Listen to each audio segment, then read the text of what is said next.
Oui. On voit apparaître aujourd'hui une PPE3 qui ressemble pour énormément de chapitres à la PPE2 et donc à ce qui s'est passé avant. Est-ce qu'elle est robuste, même si on peut se satisfaire de voir apparaître un programme nucléaire dans l'annexe à la page 218 ? Il faut quand même voir ce que ça veut dire. Alors, je crois qu'il faut regarder le fond. Aujourd'hui, la PPE3, normalement, quand on parle climat, elle doit reposer sur 3 piliers, qui sont la sobriété, la décarbonation et les prix. Ce sont les 3 éléments fondamentaux.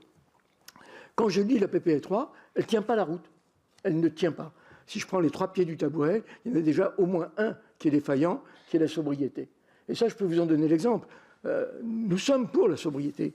Mais quand je vois dans la PPE3 qu'on nous prévoit un objectif de 1247 TWh en 2030, et que dans le passé, de 2010 à 2019, on a économisé un peu moins de 7 TWh par an sur 1500, c'est pas considérable.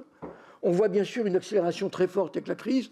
On tape sur les Français, on tape sur l'industrie, on fait des prix élevés, les gens font des économies. On est passé de 7 à 24 TWh par an. Et que nous dit la PPE3 ?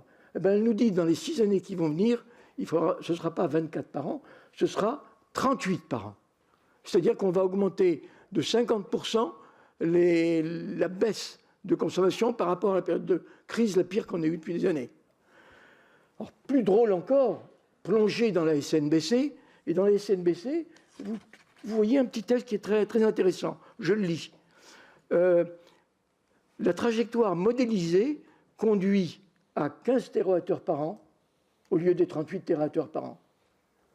Et la SNBC rajoute qu'il faudra trouver des leviers complémentaires. Et j'ai comparé la PPE3 de décembre à celle de ce mois-ci, aucune différence. On a une PPE3 qui ne tient pas la route, dans le sens que la sobriété, telle qu'elle est définie, est impossible financièrement. À partir de là, on peut en déduire, et là, il y a eu tout le débat, faut-il plus, moins, faut-il 200, 300, 400 hein.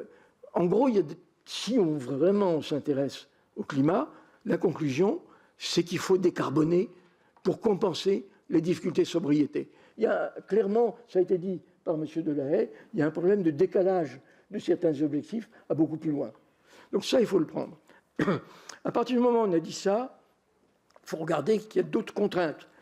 Est-ce qu'il faut développer à marche forcée ? Je ne rentre pas dans « ils sont inutiles, on n'en a pas besoin ». Est-ce qu'il faut le développer à marche forcée ?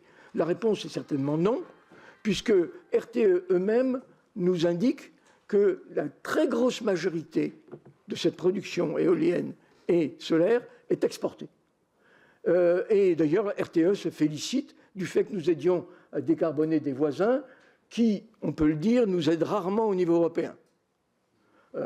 Avons-nous les moyens d'aider l'Allemagne à se décarboner ? Donc ça, première remarque. Donc à mon avis, il y a vraiment à réduire très sensiblement. Alors, il ne s'agit pas de dire zéro, parce qu'on sait bien que derrière ça, il y a des emplois et qu'on ne fait pas n'importe quoi en politique. Mais il faut qu'on réduise sensiblement. Deuxième point, on oublie complètement la physique dans ce système-là. On oublie que l'éolien va être un problème sur la gestion du réseau, puisqu'on ne va plus avoir ces machines tournantes, on ne va plus avoir des moyens de réguler le réseau. On oublie trop, ce qui est physique aussi, que le solaire est d'une brutalité inouïe. Aujourd'hui, nous sommes, je crois, à 540 gigawatts en Europe d'intermittents. On nous annonce 1000 gigawatts en 2030. 1000 gigawatts, qu'est-ce que ça veut dire ? Vous pouvez avoir sur quelques heures des variations de 200 ou 300 gigawatts de puissance. Qui va compenser ça ? Où sont les flexibilités ? Si vous lisez le chapitre flexibilité de RTE, je suis désolé, mais il est indigent. On nous annonce quelques gigawatts par-ci, par-là, et on finit en avouant qu'il nous manque 10 gigawatts pilotables pour respecter les critères réglementaires. Donc on voit bien que le sujet n'a pas été bien étudié. Je ne dirais rien de plus sur cet aspect de puissance pilotable qui a été largement souligné, où il faut absolument qu'on rétablisse le système français. Derrière ça, alors là je m'excuse, je quitte mon rôle d'ingénieur sur un rôle peut-être plus politique, pouvons-nous continuer à fonctionner sans une confrontation réelle avec l'Europe? Le signal donné par Van der Leyen en ayant nommé Jorgensen, Ribeiro, Lambert au meilleur poste européen sur ce sujet est extraordinairement préoccupant. Est-ce qu'aujourd'hui, on va pouvoir faire quelque chose sur des tas de sujets que je pourrais vous lister tout à l'heure pour ne pas être trop long, mais des sujets très importants où il faudra qu'on se confronte à l'Europe, il faudra qu'on le regarde. Et puis derrière ça, je finirai par ça, il y a clairement un besoin de recadrage au niveau de l'État.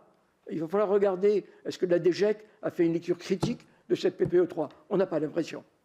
Est-ce que RTE ne favorise pas des programmes qui lui sont trop favorables pour son développement? On peut se poser la question. Donc, toutes ces questions sur la gouvernance, sur le rôle du politique vis-à-vis de tout ça, il va falloir qu'on les prenne en charge. Merci. Merci à vous, Jean-Pierre Ferger.